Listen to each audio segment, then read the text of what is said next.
Hey guys, so pretty excited.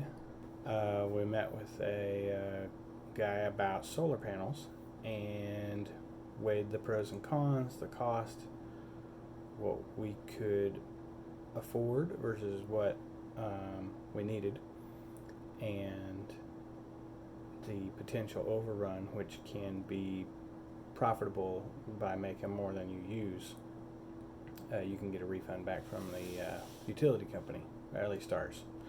Also, this is the end of the 30% rebate on your taxes you can claim against your deduction. You get 30% as long as you can claim it, or you have to spread it over a couple years. So went ahead and pulled the trigger, and now it's finally here. We went through all the rigmarole, the inspections, the powers that be had to sign off on it. We had an engineer drew up the plans, and then it was revised, and we had to change it a little bit, and then it was revised again, and we finally got it. So they brought a whole bunch of panels and started laying it out. Originally, they'd said it was going to be a one-day build. I don't know if that was just because of the day that they were coming, but that didn't happen, and they showed up.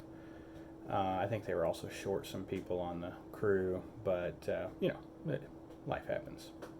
But anyway, so it became a 2.5 day install, which, if you're going to promise a deadline like that, maybe you just shouldn't promise it.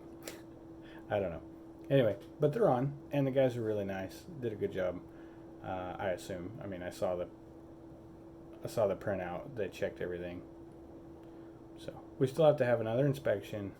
They have to come put a solar production meter on, specifically for just what the solar panels can produce.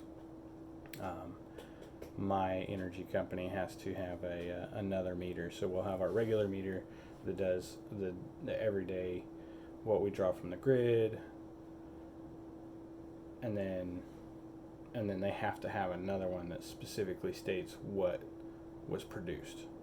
I don't know. It's my understanding that this one also reads the negative overage. If we produce more than we're using at the time, it's tracking that, but their policies say that we got to have that second one. So waiting on that. So we got to have another inspection come by, make sure they didn't put more panels than we said we were going to put up. Then we get another city inspection, and then the energy company, the electric company, comes in and puts the meter in.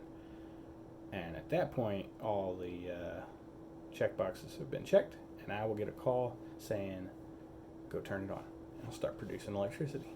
So I've got some video. I tried to do time-lapse, but unfortunately it started to rain, and even though I was using a Wise Cam, which is fairly cheap and it could have been left out there, I didn't want to chance losing the footage.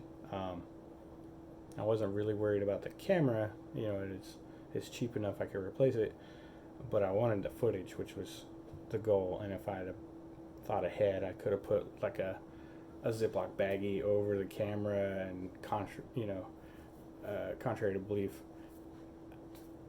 I just wasn't thinking well enough ahead, even though this is all I've really thought about for the last week. But I saw some sprinkles, so I called and had somebody come over and take the camera down.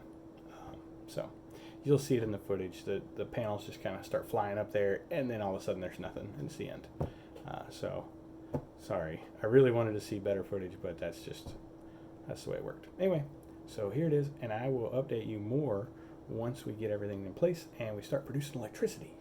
So I should be able to see, they said I should be able to track my daily usage versus my daily production, and what I offset based off those numbers. So I'm looking forward to that. I've been pretty excited about solar panels for a while. So here we go.